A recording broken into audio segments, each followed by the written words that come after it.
राज्य महिला आयोग उत्तर प्रदेश के अध्यक्ष ने मंगलवार को नवीन सर्किट हाउस में महिला जनसुनवाई की। इस दौरान कुल 49 शिकायतें प्राप्त हुई, जिनमें घरेलू हिंसा और दहेज उत्पीड़न के मामले प्रमुख रहे।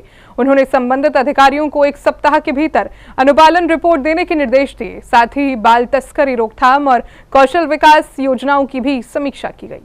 राज्य महिला आयोग उत्तर प्रदेश के अध्यक्ष डॉक्टर बबीता चौहान ने मंगलवार को नवीन सर्किट हाउस में महिला जनसुनवाई की। इस दौरान कुल 49 शिकायतें प्राप्त हुई, जिनमें घरेलू हिंसा, दहेज उत्पीड़न, गुजारा भत्ता व पेंशन से जुड़े मामले प्रमुख रहे। उन्होंने संबंधित थानाध्यक्षों से दूरभाष पर बात कर त्वरित कार्रवाई के निर्देश दिए और अधिकारियों को 1 सप्ताह के भीतर अनुपालन रिपोर्ट उपलब्ध कराने को कहा। देखिए, आज जनसुनवाई कर रही हूँ मैं, तो बहुत सभी तरह के मामले हैं, घरेलू हिंसा के बहुत मामले हैं। अभी जैसे एक आया, तो जैसे ज़बरदस्ती वाली बात होती है थोड़ी, जहाँ बहुत ऐसे असहाय लोग होते हैं जिनको लगता है कि कुछ नहीं कर पाएंगे। अभी एक सदर का एक केस मेरे पास आया, जिसमें था कि एक महिला थी जो बोल नहीं सकती थी और उसकी ज़मीन को ज़बरदस्ती वो रहते हुए उसका कब्जा करने के लिए लोग आ गए वहाँ। तो अभी हालांकि मेरी बात हुई है, तो उसको वो खाली भी करवा देंगे और वहाँ से करा भी देंगे। तो ऐसे जो ज़बरदस्ती वाले कि छोटे लोगों को दबा देना या ये कर देना, जबकि पता है कि सरकार में आजकल ऐसा कुछ नहीं हो रहा है कि जहाँ कम से कम ऐसे लोगों के साथ तो सरकार खड़ी है कि जिनका कोई भी नहीं है।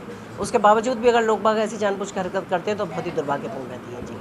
बैठक में उन्होंने उत्तर प्रदेश कौशल विकास मिशन की समीक्षा की, जिसमें बताया गया कि प्रोजेक्ट प्रवीण में 1855 में से 903, दीनदयाल योजना में 1115 में से 780 और अल्पकालीन प्रशिक्षण में 4250 में से 2214 महिला प्रशिक्षार्थी शामिल हैं। उन्होंने योजनाओं का प्रभावी प्रचार प्रसार कर महिलाओं को स्वरोजगार प्रशिक्षण देने के निर्देश दिए। साथ ही सड़क मार्गों व बस टर्मिनलों पर बच्चों की तस्करी रोकने के लिए नियमित प्रवर्तन जाँच, पुलिस समन्वय व जन जागरूकता अभियान चलाने को कहा। मैंने अभी भी पहले भी कहा और अभी भी कह रही हूँ कि इससे ज़्यादा दुर्भाग्यपूर्ण कोई घटना नहीं हो सकती। जिस तरह का वहाँ स्टूडेंट्स का सारा उसमें वहाँ उनका व्यवहार देखने को मिला, जो उनकी वहाँ लैंग्वेज थी, तो मैंने पहले भी कहा, क्योंकि ये भारत के संस्कार नहीं है।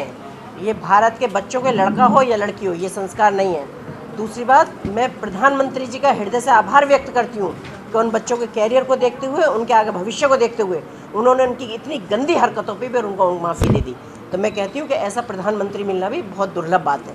नहीं, अच्छी बात है, कहते हैं कि सुबह का भूला वापस घर आए, तो बहुत अच्छी बात है।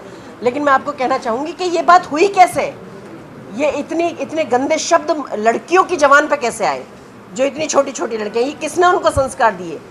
ये कहाँ से उनको कौन पीछे से पुश कर रहा था कि तुम इस तरह की भाषा बोलो? जो बोल रहा था, तो मैं सब बच्चों को ये कहना चाहूँगी कि उनको ये समझना चाहिए कि तुम्हें जो आगे बढ़ाने वाले, वो तुम्हें प्रोटेस्ट नहीं कर रहे हैं, वो तुम्हें क्या ही करवाना तुमसे चाहते हैं, तुम खूब अच्छे से जानते हो।